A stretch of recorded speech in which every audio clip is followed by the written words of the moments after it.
करगिल विजय दिवस की 25वीं वर्षगांठ आज शहीदों की याद में देश भर में दी गई श्रद्धांजलि।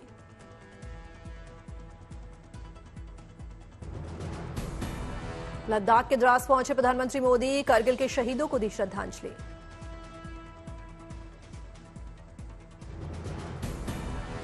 करगिल विजय दिवस पर बोले पीएम मोदी, कहा देश को विजय दिलाने वाले शूरवीरों को नमन, राष्ट्र के लिए दिए गए बलिदान अमर होते हैं।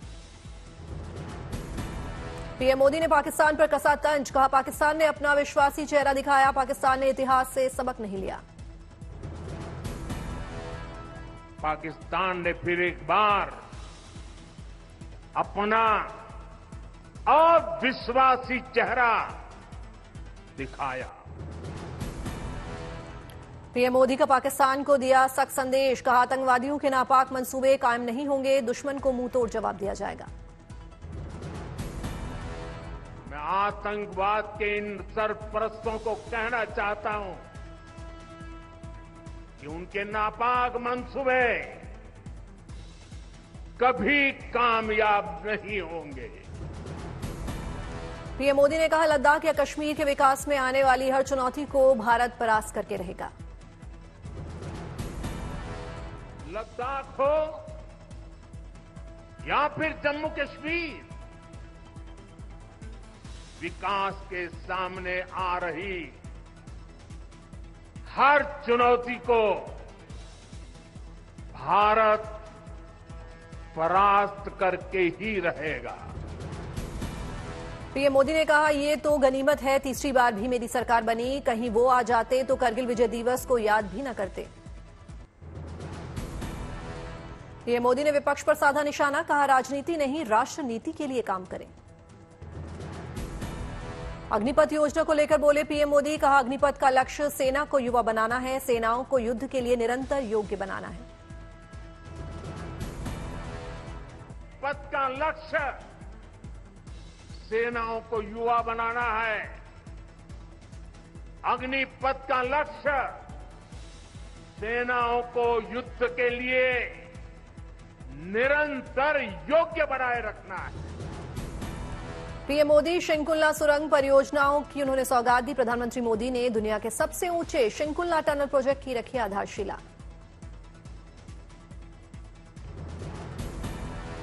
शिंकुल्ला सुरंग परियोजना में 4.1 किलोमीटर लंबी ट्विन ट्यूब सुरंग लेह को हर मौसम में कनेक्टिविटी प्रदान करने के लिए लगभग 15,800 फीट की ऊंचाई पर किया जा रहा है ये निर्माण। दिल्ली में रक्षा मंत्री राजनाथ सिंह ने देश के वीर सपूतों को दी श्रद्धांजलि, शहीदों को किया सैल्यूट।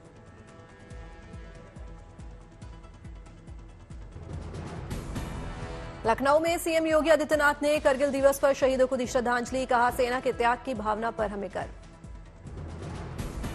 तिरुवनंतपुरम में विजय दिवस के मौके पर आयोजित श्रद्धांजलि समारोह में शामिल हुए गवर्नर आरिफ मोहम्मद खान, गवर्नर ने वीरों को किया नमन। कोलकाता में कारगिल विजय दिवस पर श्रद्धांजलि दिवस का आयोजन, वीर शहीदों को किया गया नमन। कार्यक्रम में ईस्टर्न कमांड के chief of staff lieutenant general RC Srikanth हुए शामिल, वीरों की समाधि पर अर्पित किए पुष्प। करगिल विजय दिवस पर मुंबई में शहीद स्मारक पहुंचे राज्यपाल रमेश बैस, शहीदों को दी श्रद्धांजलि। मध्य प्रदेश के सीएम मोहन यादव ने भी बारिश के बीच शहीदों को किया नमन, करगिल विजय दिवस पर वीरों को दी श्रद्धांजलि। देहरादून में श्रद्धांजलि समारोह में शामिल हुए Uttarakhand governor lieutenant general Gurmeet Singh, Kargil के शहीदों को किया नमन। सीएम पुष्कर सिंह धामी भी देहरादून में आयोजित श्रद्धांजलि समारोह में हुए शामिल, वीर शहीदों को दी श्रद्धांजलि। जमशेदपुर की पुलिस लाइन के वॉर मेमोरियल पर करगिल के शहीदों को किया गया नमन, पूर्व सैनिकों ने दी श्रद्धांजलि। पेरिस ओलंपिक का आज होगा शानदार आगाज, भारतीय समय के अनुसार रात 11:30 पर ओपन सेरेमनी। 11 अगस्त तक चलेंगे ओलंपिक मुकाबले, 200 से ज्यादा देश ले रहे हैं हिस्सा। ओलंपिक में भारत के 117 एथलीट्स ले रहे हैं हिस्सा, 16 खेलों में करेंगे भागीदारी। ओलंपिक आगाज से पहले भारतीय तीरंदाजों ने दी खुशखबरी, पुरुष और महिला वर्ग के क्वार्टर फाइनल्स में सीधे किया प्रवेश।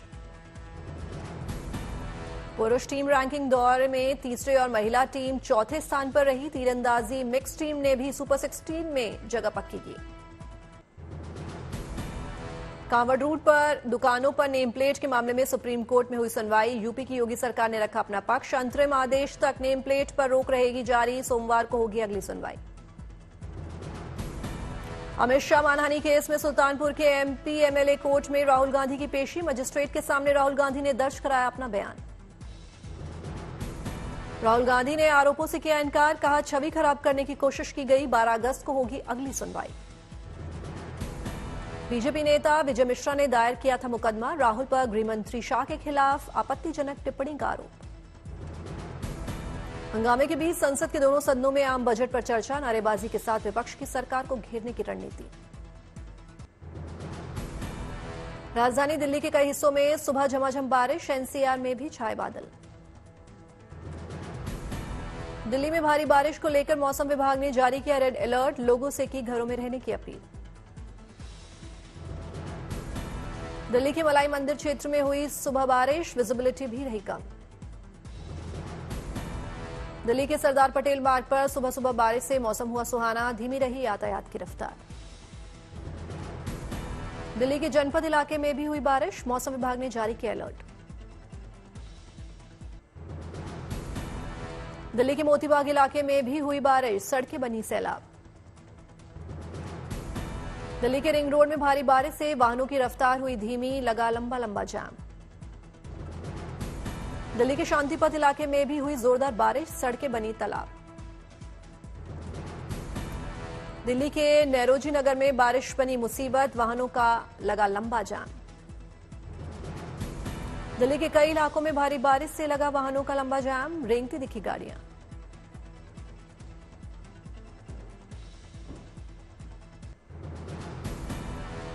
दिल्ली में बारिश से शांति पथ पर ट्रैफिक स्लो। अमेरिकन दूतावास के सामने सड़क पर भरा पानी। दक्षिणी दिल्ली के प्रेस एनक्लेव मार्ग पर हुई भीषण बारिश। जगह जगह हुआ जलभराव। पहाड़ों पर बर्फी आसमानी आफत। भारी बारिश ने टिहरी में मचाई तबाही। किसानों की कई एकड़ कृषि भूमि हुई सैलाब में तबाह। सड़कें नदी में समाई। लोग रात के अंधेरे में पलायन करने को मजबूर।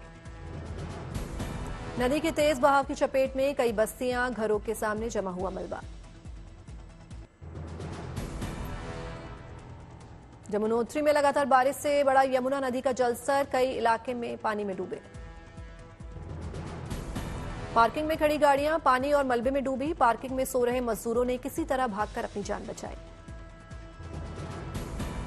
वडोदरा में बारिश से लगातार बढ़ रहा है विश्वामित्र नदी का जलस्तर। सुरक्षा के लिहाज से बंद किया गया काला घोड़ ब्रिज। मुंबई में भारी बारिश को लेकर रेड अलर्ट। प्रशासन ने की लोगों से सतर्क रहने की अपील। मुंबई में आज स्कूल बंद। लगातार बारिश के बाद बीएमसी ने स्कूलों में छुट्टी की घोषणा की। रुद्रप्रयाग के मधमहेश्वर ट्रैक में फंसे श्रद्धालुओं को रेस्क्यू करने के लिए तैयार किया हेलीपैड। रेस्क्यू ऑपरेशन के लिए एसडीआरएफ एनडीआरएफ की टीमें तैनात। रुद्रप्रयाग में लगातार बारिश से उफान पर आई अलकनंदा नदी। नदी के बहाव में बह गया पुल। तेलंगाना के मुलुगु जिले में भारी बारिश से बढ़ा बोगाधा वाटरफॉल का जलस्तर। वाटरफॉल का मनमोहक नजारा देखने के लिए जुटी लोगों की भीड़। पन्ना में भारी बारिश से बढ़ा नदी का जलस्तर। जान जोखिम में डालकर पैदल नदी पार करने को मजबूर लोग। भोपाल में झमाझम बारिश से सड़कों पर हुआ जलभराव। लोगों को वाहन चलाने में हो रही है समस्या। देश के कई राज्यों में भयानक बारिश से लोग बेहाल। गुजरात, महाराष्ट्र और मध्य प्रदेश के कई शहर डूबे। महाराष्ट्र में बाढ़ से बिगड़े हालात को लेकर सीएम आवास पर हुई आपातकालीन बैठक। राहत कार्यों की समीक्षा की गई। मुंबई में बाढ़ के हालात को देखते हुए प्रशासन ने दिए निर्देश। जरूरी काम होने पर ही घर से बाहर निकले लोग। मुंबई से पुणे के बीच चलने वाली 3 एक्सप्रेस ट्रेनें रद्द। कई स्कूल कॉलेजेस को भी किया गया बंद। मुंबई के कल्याण डोंबिवली में बारिश के पानी में डूबा सिटी पार्क। करोड़ों रुपए खर्च करके महापालिका ने कराया था निर्माण। जम्मू कश्मीर और लद्दाख उच्च न्यायालय के कार्यवाहक मुख्य न्यायाधीश दाशीर अफसान ने उधमपुर में नए कानूनी सहायता रक्षा परिषद ब्लॉक का किया उद्घाटन। पुलवामा के विश्वविद्यालय में दीक्षांत समारोह का आयोजन। एलजी मनोज कुमार सिन्हा हुए शामिल। राजौरी में पब्लिक आउटरीच शिविर पर आयोजन, डीसी राजौरी ओम प्रकाश भगत ने की शिरकत। श्रीनगर से अमरनाथ यात्रियों का एक और जत्था हुआ रवाना, पवित्र यात्रा को लेकर उत्साहित दिखे भोले के भक्त। बारामुल्ला इकरा नजीर ने बनाया दावत बुक ऐप, शादियों की योजना बनाने और प्रबंधित करने में दिलाएगा मदद।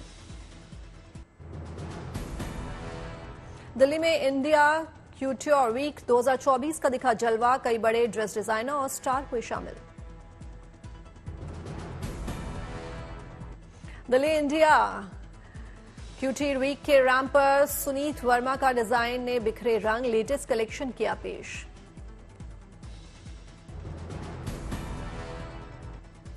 इंडिया क्यूट्योर वीक में रैंप पर नजर आई अभिनेत्री जैकलिन फर्नांडिस, शो स्टॉपर के तौर पर किया वॉक। मदुरई के थिरुमलाई नायक पैलेस में की गई शानदार लाइटिंग, आसमान से दिखा खूबसूरत नजारा।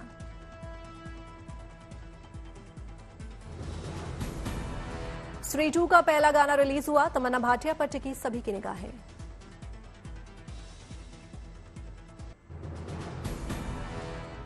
पचपनवें IFFI यानी international film festival of India के फेस्टिवल डायरेक्टर होंगे फिल्म निर्देशक शेखर कपूर, सोशल मीडिया पर सूचना एवं प्रसारण मंत्रालय ने जानकारी। फिल्म मिस्टर एंड मिसेस माही अब OTT पर देगी दस्तक, 27 जुलाई को नेटफ्लिक्स पर होगी रिलीज। फिल्म घुसपैठिया का फर्स्ट लुक पोस्टर जारी, फिल्म में उर्वशी रौतेला के अलावा विनीत कुमार सिंह, अक्षय ओबरॉय लीड रोल में आएंगे नजर, 9 अगस्त को सिनेमाघरों में होगी रिलीज।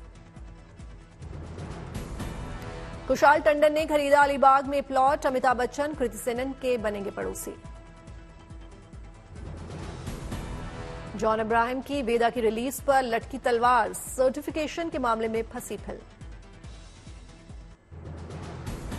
इजरायली प्रधानमंत्री बेंजामिन नेतन्याहू ने व्हाइट में अमेरिकी राष्ट्रपति जो बाइडेन से की मुलाकात, दोनों नेताओं के बीच गाजा में सीजफायर के लिए अमेरिकी प्रस्ताव पर हुई बात। प्रधानमंत्री नेतन्याहू उपराष्ट्रपति कमला हैरिस से भी मिले, हैरिस ने नेतन्याहू के सामने गाजा में मारे जा रहे निर्दोष लोगों का उठाया मुद्दा। अमेरिका पहुंचे नेतन्याहू को भारी विरोध प्रदर्शन का करना पड़ रहा है सामना, व्हाइट हाउस के सामने जुटे प्रदर्शनकारियों ने नेतन्याहू को बताया फिलिस्तीनियों का हत्यारा, गिरफ्तार करने की मांग की। इजरायली राष्ट्रपति इसहाक हर्जोग ने इतालवी प्रधानमंत्री जॉर्जिया मेलोनी से की मुलाकात, मेलोनी ने इजरायल के लिए इटली के अटूट समर्थन की कही बात। इजरायली सेना ने गाजा पट्टी से 5 बंधकों के शव की बरामद, इन सभी को हमास ने बीते साल दक्षिणी इजरायल पर हमले के दौरान बंधक बना लिया था। चीन की सैन्य शक्ति से निपटने के लिए अमेरिका उत्तरी ऑस्ट्रेलिया में सैन्य ढांचों का कर रहा है निर्माण, $300 मिलियन की लागत से बन रहे सैन्य बेस पर B-52 बम वर्षक और F-22 स्टील लड़ाकू विमानों को किया जाएगा तैनात। संयुक्त राष्ट्र महासचिव एंटोनियो गुटरेस ने जलवायु परिवर्तन की वजह से दुनिया भर में पड़ रही प्रचंड गर्मी पर चिंता जताई। अमेरिका के लैंकेस्टर शहर में कबाड़ कारों के यार्ड में लगी भीषण आग, दर्जनों कार जलकर हुई खाक। दुनिया के नंबर 2 टेनिस खिलाड़ी लोरेंजो मुसेटी ने क्रोएशियाई ओपन के सेमीफाइनल्स में बनाई जगह, सर्बियाई खिलाड़ी दुसान लोजोविच को 5-7, 6-3, 6-0 से दी मात। मनीला खाड़ी में डूबा फिलीपींस का तेल टैंकर, रेस्क्यू टीम ने अभियान चलाकर 10 क्रू मेंबर्स की बचाई जान। बजट के बाद 3 कारोबारी सत्रों में 6,000 प्रति 10 ग्राम सस्ता हो चुका है सोना, वित्त मंत्री के कस्टम ड्यूटी घटाने के ऐलान के बाद से सोने की कीमतों में गिरावट जारी। वित्त मंत्री निर्मला सीतारमण ने बैंक को जमा और कर्ज के कोर बिजनेस पर फोकस बढ़ाने के लिए कहा, 28 जून तक बैंकों की जमा में 11% और कर्ज में 17.5% का इजाफा। अगले 6 महीनों में डायरेक्ट टैक्स कोड की समीक्षा करके इसकी प्रक्रिया को सरल बनाने की कोशिश करेगी सरकार। नए प्रस्ताव में बकाया टैक्स की वसूली सम्मानित तरीके से करने पर फोकस। आईफोन मेकर एप्पल की वेंडर फॉक्सकॉन भारत में आईपैड की असेंबलिंग शुरू करेगी। तमिलनाडु के श्री पेरम्बदूर फैक्ट्री में आईफोन के साथ आईपैड भी हो सकते हैं assemble. Electric auto rickshaw factory के विस्तार पर 800 करोड़ रुपए खर्च कर सकती है बजाज ऑटो। 140 शहरों में बिकते हैं कंपनी के इलेक्ट्रिक थ्री व्हीलर्स।